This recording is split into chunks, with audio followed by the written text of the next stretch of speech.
কেন যাব?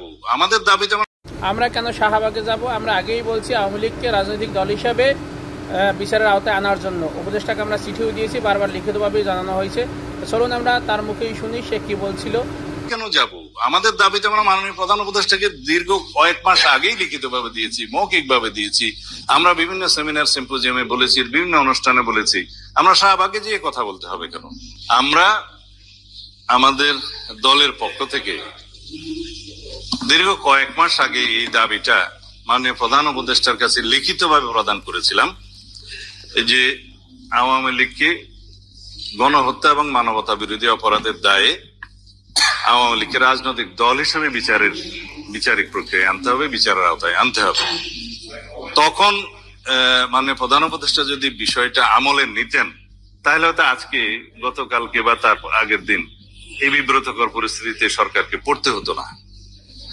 আমরা বাংলাদেশের জনগণের চাহিদা অনুসারে, জুলাই গণ অভ্যুত্থানের আকাঙ্ক্ষা অনুযায়ী এদেশের মানুষের কথাগুলো আমরা বলেছিলাম যে পৃথিবীর বিভিন্ন দেশে নজির আছে যে সমস্ত ফ্যাসিবাদী দল গণহত্যার জন্য দায়ী হয়, মানবতা বিরোধী অপরাধের জন্য দায়ী হয়, তাদের বিরুদ্ধে দল হিসাবে তাদেরকে বিচারিক প্রক্রিয়া নিয়ে এসে সেই দলকে নিষিদ্ধ করা হয়।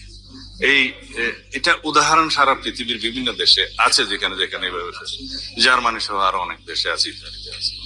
তা আমরা এই কথাগুলো বলেছিলাম এর আগে এবং পরে বহু জায়গায় বিভিন্ন সমাবেশে বিভিন্ন সেমিনারে বক্তব্যের মধ্যে আমরা একই কথাগুলো পুনরায় রিপিট করেছি। আমি ব্যক্তিগতভাবে অনেকবার বলেছি, দলের পক্ষ থেকে বলেছি।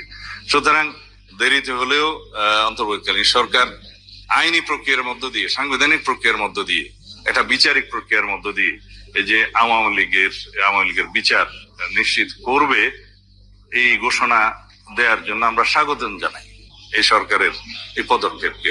তবে ভবিষ্যতেও আমরা বলবো যে অন্তর্বর্তীকালীন সরকার যেন এরকম বিভিন্ন বিষয়ে যে আমরা পরামর্শ দিই এবং আমাদের দলের যে বিভিন্ন রকমের বক্তব্য থাকে দেশের পক্ষে এবং জনগণের পক্ষে, এই বিষয়গুলো যেন যথাসময়ে আমলে নেন। সরকার পরিচালনায়, দেশ পরিচালনায় আমরা সব সময় অন্তর্বর্তীকালীন সরকারকে সহযোগিতা করব। এবং এই প্রসঙ্গে আরো একটা কথা বলতে চাই, যেহেতু সারা বাংলাদেশে মানুষ আগামী জাতীয় সংসদ নির্বাচনের জন্য ভোটাধিকার প্রয়োগ করার জন্য উদ্গ্রীব হয়ে আছে, এই বিষয়ে যেন মাননীয় প্রধান উপদেষ্টাকে আমরা আগেও অনুরোধ করেছি যেন উনি একটা রোড ম্যাপ প্রদান করেন খুব শীঘ্র। না হলে হয়তো এরকম বিব্রতকর পরিস্থিতি আবারও সৃষ্টি হতে পারে। আওয়ামী লীগের কার্যক্রম নিষিদ্ধের যে সিদ্ধান্ত হলো গতকালকে, সেটা নিয়ে আপনাদের অবস্থা? বিচারিক প্রক্রিয়া সম্পন্ন হওয়ার আগে আওয়ামী লীগ এবং তার অঙ্গ সহযোগী সংগঠনের বিভিন্ন রকমের রাজনৈতিক কার্যকলাপ যাতে বন্ধ রাখা যায়, নিষিদ্ধ করা যায়, সেজন্য আরো একটি পদক্ষেপ সরকার নিতে যাচ্ছে, সেটা ঘোষণা করেছে সন্ত্রাস বিরোধী আইনে।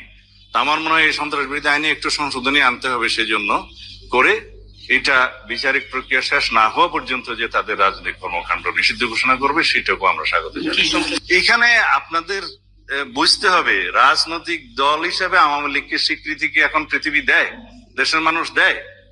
আওয়ামী লীগ একটি ফ্যাসিবাদী শক্তি, আওয়ামী লীগ একটি মাফিয়া শক্তিতে পরিণত হয়েছিল। আওয়ামী লীগ দীর্ঘদিন ফ্যাসিবাদ এবং মাফিয়া তন্ত্রের চর্চা করেছে বাংলাদেশের মানুষের উপরে, এবং তারা যে অত্যাচার, নিপীড়ন, নির্যাতন, গণহত্যার মধ্য দিয়ে তাদের পরিসমাপ্তি ঘটিয়েছে, নিজেদের রাজনৈতিক মৃত্যু ঘটিয়েছে। এরপরে তো রাজনৈতিক is no more political party, এটা একটা মাফিয়া পার্টি, এটা